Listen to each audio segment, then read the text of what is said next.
쌀 관세화에 대해서 오늘 브리핑을 좀 하겠습니다. 새누리당과 정부는 오늘 당정 협의를 갖고 세계무역기구 협정에 근거해 쌀 관세율을 513%로 이달 말 WTO에 통보하기로 협의를 했습니다. 최종 관세율은 WTO 회원국들의 검증 절차에 거쳐 확정될 예정입니다. 농민들의 불안감과 우려를 충분히 이해합니다. 그러나 우리나라는 1994년 우루과이 라운드 협상 타결 이후 20년간 쌀 관세화를 유예받았습니다.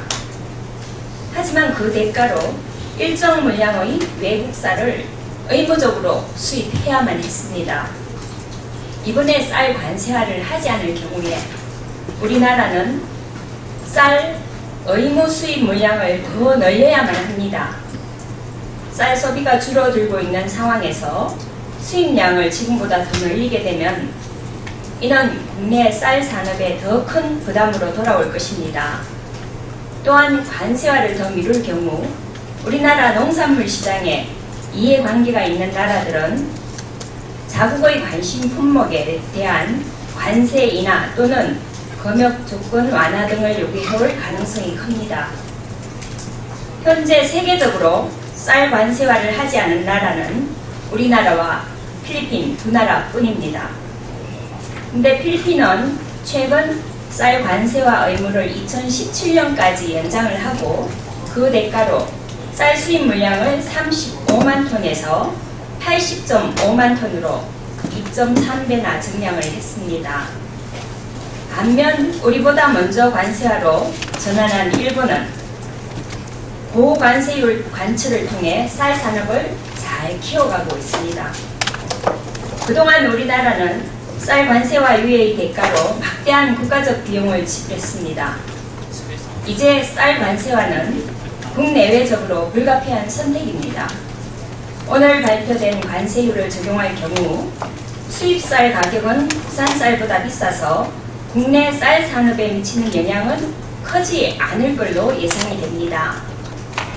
하지만 쌀은 우리 국민의 주식이고 포기해서는 안 될 민족의 생명 산업이기 때문에 농민의 소득 안정과 쌀 산업의 지속적인 발전은 국가적으로 매우 중요하게 다뤄야 될 문제입니다.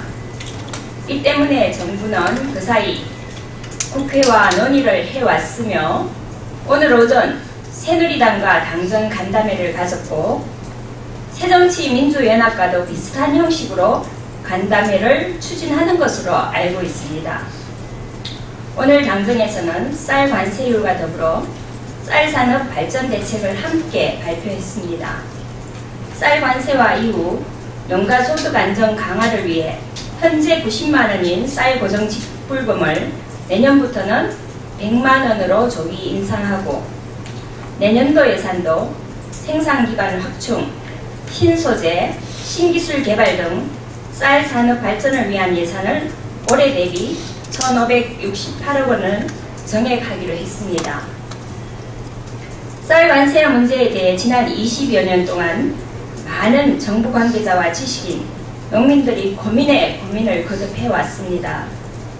오랜 고민 끝에 결론이 내려진 만큼 이제는 쌀 산업 발전을 위한 생산적 논의에 집중을 할 때입니다.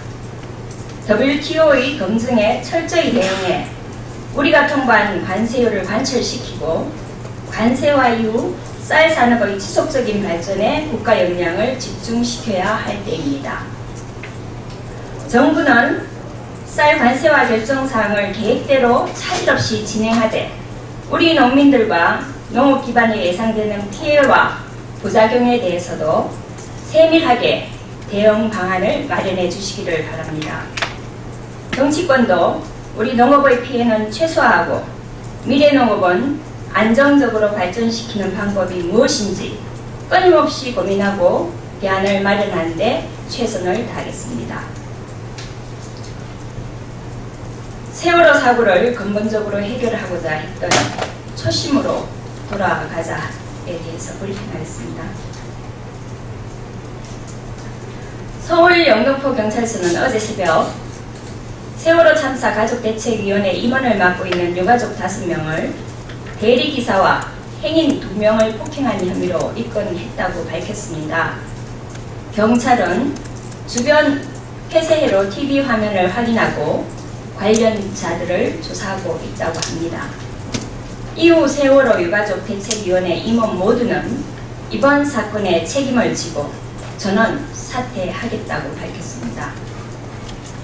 이번 폭행 사건의 진실은 경찰 조사에 통해 진위가 가려질 것입니다. 다시 하겠습니다. 이번 폭행 사건의 진실은 경찰 조사를 통해 진위가 가려질 것입니다. 다만 우리는 이번 계기를 통해 세월호 문제가 순수성을 잃고 본질에서 점점 더 멀어져 변질되고 있는 것은 아닌지 한번 뒤돌아봐야 합니다. 세월호 문제의 본질은 철저한 진상규명과 재발방지 이 2가지입니다. 그런데 어느 순간부터 세월호 문제에 대한 해결은 뒷전이고 접근법에 대한 공방만 난무합니다.